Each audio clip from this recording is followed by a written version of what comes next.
கடந்த வெள்ளிக்கிழமை அன்னைக்கு இந்திய தேர்தல் ஆணையம் வெளியிட்டிருக்கக்கூடிய திருத்தப்பட்ட வரைவு வாக்காளர் பட்டியல தன்னுடைய பேர் இல்ல அப்படின்ற ஒரு குற்றச்சாட்டை தேஜஸ்வி யாதவ் அவர்கள் சனிக்கிழமை பத்திரிகையாளர் சந்திப்புல முன் வச்சிருக்கிறாரு. இதுக்கான ஆதாரமாகவுமே அவர் தன்னுடைய தேர்தல் ஆணைய அடையாளம் எண்ணாக இருக்கக்கூடிய EPIC நம்பரை தேர்தல் ஆணையத்துடைய மொபைல் ஆப்ல பதிவு செஞ்ச போது பதில் எதுவும் கிடைக்கல அப்படின்ற ஒரு விஷயத்தை அவர் கூறியிருக்கிறாரு. இதே நேரத்துலதான் பாட்னா மாவட்ட தேர்தல் அதிகாரியா இருக்கக்கூடிய டாக்டர் தியாகராஜன் அவர்களுமே இந்த கேள்விக்கான குற்றச்சாட்டுக்கு உடனடியாகவே ஒரு பதிலும் கொடுத்திருக்கிறாரு. அதாவது தேஜஸ்வியுடைய பேர் பட்டியல்ல இருக்கு அப்படின்ற ஒரு விஷயத்தையும் உறுதியாக கூறியிருக்கிறாரு. அப்படியானா அவருடைய பேர் இருக்கு அப்படிங்கிற பொழுது இந்த குழப்பமானது எங்க தோன்றியதாக இருக்கு? தேஜஸ்வியுடைய பயன்பாட்டுல வந்திருக்கக்கூடிய பிழை உண்மையானதா இல்ல இது ஒரு தவறான புரிதலா இருக்கா? இந்த விவகாரம் அப்படின்றது ஒரு தனிநபருடைய புகாராக இல்லாம ஒரு அரசியல் மையமாக விவாதிக்கக்கூடிய விஷயமாக மாறி இருக்கு. இந்த விவகாரத்துல நடந்திருக்கிறது என்ன, உண்மை என்ன அப்படின்றத பத்தின முழுமையான விஷயத்தை தான் இன்னைக்கு இந்த வீடியோல நம்ம பார்க்க போறோம்.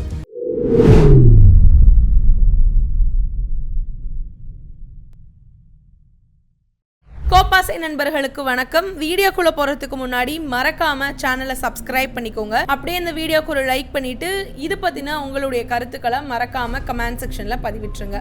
பீகாருடைய முன்னாள் துணை முதல்வராக இருந்த RJD கட்சியுடைய முக்கிய எதிர்கட்சி தலைவருமா இருக்கக்கூடிய தேஜஸ்வி பிரசாத் யாதவ் தன்னுடைய பேர் வாக்காளர் பட்டியலில் இருந்து நீக்கப்பட்டிருக்குது அப்படின்னு சொல்லி ஆகஸ்ட் 2ஆம் தேதி அன்னைக்கு பாட்னாவில் நடைபெற்றிருந்த ஒரு செய்தியாளர் சந்திப்புல வெளியிட்டிருக்கிறாரு. தேர்தல் ஆணையத்துடைய அதிகாரப்பூர்வ செயலியில தன்னுடைய EPIC எண்ணை பயன்படுத்தி வாக்காளர் விவரங்களை சரிபார்க்கறதுக்காக முயன்ற பொழுது பதிவுகள் எதுவும் கிடைக்கல அப்படின்ற ஒரு பிழையான செய்தியும் திரையில தோன்றியதாக தெரிவிச்சிருக்கிறாரு. இந்த நிலையில அவருடைய பேர் தற்பொழுது வரைவு பட்டியலையோ இல்ல இறுதி பட்டியலையோ இடம்பெறல அப்படின்ற ஒரு சந்தேகமும் எழக்கூடிய ஒரு சூழலை இந்த இடத்துல ஏற்படுத்தி இருக்கு. இந்த மாதிரியான ஒரு நிலையில தான் யாதவ் வெகுவான ஒரு கண்டனத்தையும் தெரிவிச்சிருக்கிறார். அதாவது இதை குறித்து அவர் கேட்டிருக்கக்கூடிய கேள்வி என்ன அப்படின்னா, தன்னுடைய பேர் பட்டியல்ல இல்ல அப்படிங்கும் பொழுது தன்னுடைய மனைவி பேர் அந்த பட்டியல்ல இருக்கு அப்படின்னா அது எப்படி அப்படின்ற மாதிரியான ஒரு கேள்வியும் அவர் எழுப்பி இருக்கிறாரு. இது வாக்காளர் பட்டியல் சீர்திருத்தத்துடைய நேர்மையையும் துல்லியத்தை பற்றி இருக்கக்கூடிய ஒரு கேள்வியை அதிக அளவு தூண்டக்கூடிய ஒரு சூழ்நிலையும் உருவாக்கி இருக்கு. இப்போ BLO நேர்ல ஆவணங்களை சேகரிச்சதோ இல்ல பேர் பட்டியல்ல இல்ல அப்படின்னா அது பெரிய ஒரு நிர்வாக பிழையாகவோ இல்ல சூழ்ச்சியாக இருக்கிறதுக்கான சந்தேகத்தை தானே எழுப்பக்கூடியதாக இருக்கு அப்படின்ற ஒரு விஷயத்தையும் அவர் முன் வச்சிருக்கிறாரு. தற்போது இந்த விவகாரமானது அரசியல் மற்றும் ஊடகங்கள் ரெண்டிலையுமே பெரிய அளவுக்கான ஒரு பரபரப்பை நிகழ்த்தி இருக்கக்கூடிய சூழலை ஏற்படுத்தி இருக்கு. தேர்தல் ஆணையம் இதுக்கான பெரிய அளவுக்கான விவாதத்தை விரைவிலே வழங்குமா அப்படின்றதையும் நாடாளுமன்ற கூட்டணிகளும் பொதுமக்களும் கவனித்துக் கொண்டிருக்கக்கூடிய ஒரு பார்வையாகவும் இது இருக்கு. இப்போ இந்த சூழ்நிலையில தான் எலெக்ஷன் கமிஷன் ஆஃப் இந்தியா மிகவுமே விரைவாக பீகார் எதிர்க்கட்சி தலைவர் தேஜஸ்வி யாதவ் முன்னிலையிலேயே எழுப்பியிருக்கக்கூடிய வாக்காளர் பட்டியலிருந்து பேர் நீக்கம் அதோட அதுக்காக ஏற்பட்டிருக்கக்கூடிய தடை தொடர்பான குற்றச்சாட்டுகளையுமே முழுமையாக மறுத்துட்டு தன்னுடைய அதிகாரப்பூர்வ விளக்கத்தையுமே கொடுத்திருக்கிறாங்க. அதாவது எலெக்ஷன் கமிஷன் ஆஃப் இந்தியாவுடைய அறிக்கைப்படி பார்க்கும் பொழுது தேஜஸ்வி யாதவ் தற்பொழுது டிங்கா தொகுதியில் இருக்கக்கூடிய வாக்குச்சாவடி எண் 204 வரிசை எண் 416 இடத்துல பட்டியலில் அவருடைய பேர் உறுதியாக இருக்கு அப்படின்ற ஒரு விஷயத்தையும் இந்த இடத்துல உறுதி செஞ்சிருக்கு. அதோடவே அவர் சமீபத்தில் சமூக ஊடகங்களில் பகிர்ந்திருக்கக்கூடிய முகவரி பிற அடையாள தகவல்கள் ECI தரவு தளத்துடைய சரிபார்க்கப்பட்டு அவருடைய நிலையான வசிப்பிடத்தையுமே உறுதி செஞ்சிருக்கதாகவும் சொல்லப்படுது. அதே போல பழைய வாக்காளர் பட்டியலில் அவர் போலிங் ஸ்டேஷன் 171 சீரியல் நம்பர் 481 என பதிவு செய்யப்பட்டிருக்கு அப்படின்ற விஷயத்தையும் இந்த இடத்துல அந்த அறிக்கையில குறிப்பிட்டிருக்கிறாங்க. இதனால அவர் நீக்கப்பட்டவர் அப்படின்ற ஒரு குற்றச்சாட்டுகள் உண்மைக்கு பொருத்தமானதாக இல்லை அப்படின்ற விஷயத்தையும் EC வலியுறுத்தி இருக்கு. இதை மிசீஷியஸ் கிளைம் அப்படின்ற ஒரு வகையிலையும் நிராகரிச்சிருக்கிறாங்க EC தரப்புல இருந்து. இப்போ ECI இந்த மாதிரியான ஒரு அதிகாரப்பூர்வமான தகவல் அதோட பதிவுகளை பகிர்ந்துக்கிட்டு சமூக மற்றும் அரசியல் பரபரப்பை சமாளிக்கிறதுக்கான ஒரு முயற்சியிலையும் ஈடுபட்டிருக்கதாக சொல்லப்படுது. இதனால குற்றச்சாட்டுகள் எல்லாத்தையும் தூக்கி கருத்துக்களை வெளியிட்டிருக்கக்கூடிய எதிர்க்கட்சி தலைவர் மேல வரவேற்கப்படாத ஒரு அரசியல் அளவுக்கான ஒரு பிரத்யேகமாக இருக்கிறதாகவும் பொதுவாக நம்பிக்கையை பாதிக்கக்கூடிய வகையில் அமைஞ்சிருக்கிறதாகவும் மதிப்பீடு செய்யப்பட்டிருக்கு. தற்போது இந்த விவகாரம் அப்படின்றது பொதுமக்கள் அதோட அரசியல் வட்டாரங்களில் பரபரப்பை தொடர்ந்தே விவாதிக்கப்படக்கூடிய ஒரு தலைப்பாகவும் மாறி இருக்கு. தேர்தல் ஆணையம் வேகமாகவும் சரி தெளிவாகவும் நிலைப்பாட்டை எடுத்து காட்டியிருக்கிறதால இதோடைய பின்னணியில் இருக்கக்கூடிய உண்மை விரைவிலேயே வெளிப்படும் அப்படின்னு சொல்லி எதிர்பார்க்கப்படுது. இந்த சம்பவம் வாக்காளர் பட்டியல் சீர்திருத்தம் அதோட அதுக்கு பின்ன இருக்கக்கூடிய நடைமுறைகள்ல நம்பகத்தன்மையை மீண்டும் விமர்சனம் செய்யக்கூடிய ஒரு முக்கிய திருப்பமாக அமையும் அப்படின்னே சொல்லப்படுது. மேலும் எஸ்ஐஆர் செயல்முறை மூலமா பீகார் மாநிலத்தில் வாக்காளர் பட்டியல் நடைபெற்றிருக்கக்கூடிய திருத்தங்கள் கணக்கிடத்தக்க இருக்கக்கூடிய முன்னேற்றமாகவும் இருந்தாலும் அதோடைய முழுமையான வெளிப்படுத்தல் பற்றி இருக்கக்கூடிய தெளிவின்மை பெரும் சந்தேகத்தை எழுப்பி இருக்கு.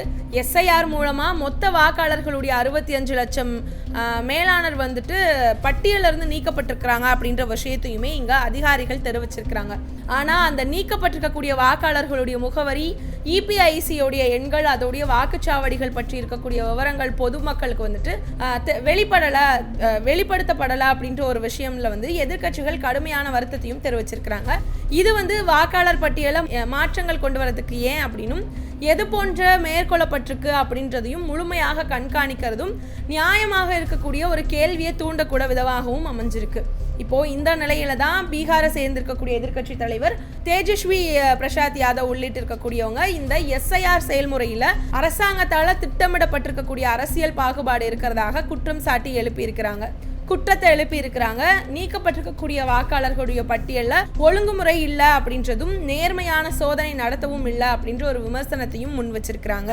இதை தொடர்ந்தே எஸ்ஐஆர் முறையில வெளிப்படைத்தன்மை அப்படின்றது மிகவும் குறைவு அப்படின்னும் அதனால ஏற்படக்கூடிய அரசியல் விளைவுகள் குறித்து மக்களும் சரி அரசியல் வட்டாரங்களும் பெரிய அளவுக்கான ஒரு பரபரப்பு நிலவிருக்கக்கூடிய சூழல் பார்க்க முடியறதாக இருக்கு.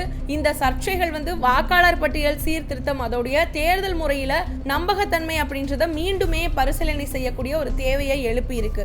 தேர்தல் ஆணையமும் சரி மாநில அரசும் சரி இந்த பிரச்சனைகளை சமாளிச்சு அடுத்தடுத்த நடவடிக்கைகள் மூலமா மக்களுடைய நம்பிக்கையை பெற வேண்டிய ஒரு அவசியம் அப்படின்றது இந்த இடத்துல ஏற்பட்டிருக்கு அப்படின்ற விஷயமும் பார்க்க முடியறதாக இருக்கு.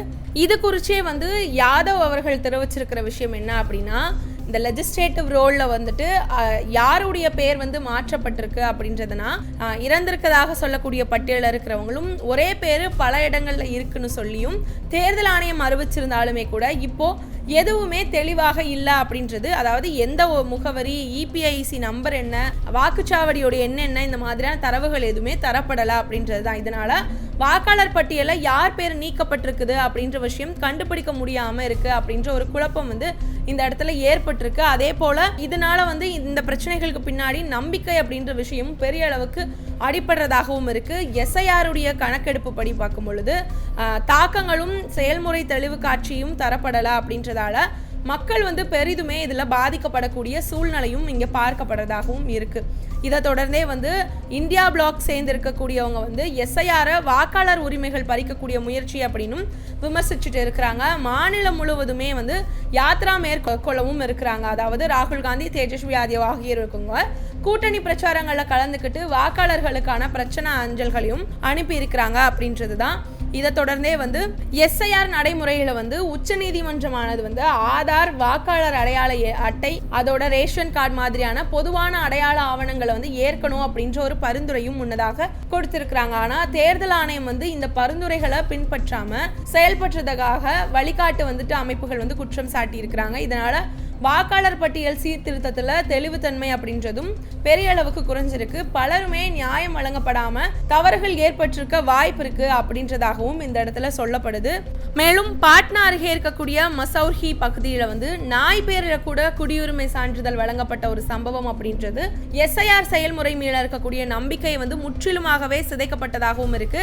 தேஜஸ்வி யாதவ் இதை தன்னுடைய கட்டுரையிலுமே எடுத்துரைச்சிருக்கிறாரு. இது தேர்தல் ஆணையத்துடைய சோதனை அதோடைய உறுதிப்படுத்தல் முறையில ஏற்பட்டிருக்கக்கூடிய திடுக்கிடக்கூடிய பிழைகளை வெளிப்படுத்துறதாகவும் இருக்கு அப்படின்ற விஷயத்தையும் விமர்சிக்கப்பட்டிருக்கு.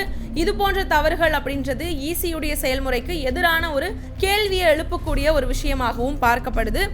மேலும் ஜேடி தலைவர் நீரஜ்குமார் தேர்தல் ஆணையத்துடைய பட்டியலில் தேஜஸ்வி யாதவுடைய பேரை சுட்டிக்காட்டி அரசியல் மோசடி நீதிபதியுடைய சோதனையில சுட்டிக்காட்டப்பட்டு இருக்கு அப்படின்னு சொல்லி கண்டனமாகவும் விமர்சிச்சிருக்கிறாரு. இதே போலவே தவறுகள் மீண்டும் ஏற்படாம அதுக்கான அதிகாரிகள் கட்டாயமா ஒழுங்காக முறையாக செயல்படுத்தப்படணும் அப்படின்ற ஒரு விஷயத்தையும் அவர் வலியுறுத்தி இருக்கிறாரு.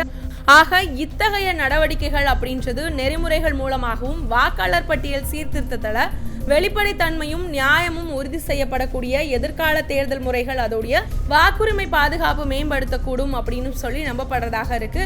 மேலும் மாநில மக்களுடைய நலனுக்காக வாக்குரிமையை பாதுகாக்கிறதுல முன்முயற்சி காட்ட வேண்டும் அப்படின்றதும் இதுதான் நம்முடைய ஜனநாயகத்துடைய வலிமைக்கும் நம்பிக்கைக்கும் அடிப்படையாக அமையும். இது குறித்த உங்களுடைய கருத்துக்களை மறக்காம கமெண்ட் செக்ஷன்ல பதிவிட்டுருங்க. அப்படியே இந்த வீடியோக்கு ஒரு லைக் பண்ணிட்டு இது போன்ற செய்திகளை தினம்தோறும் தெரிஞ்சுக்கிறதுக்காக மறக்காம கோப்பாசை சேனலை சப்ஸ்கிரைப் பண்ணிக்கோங்க. நன்றி.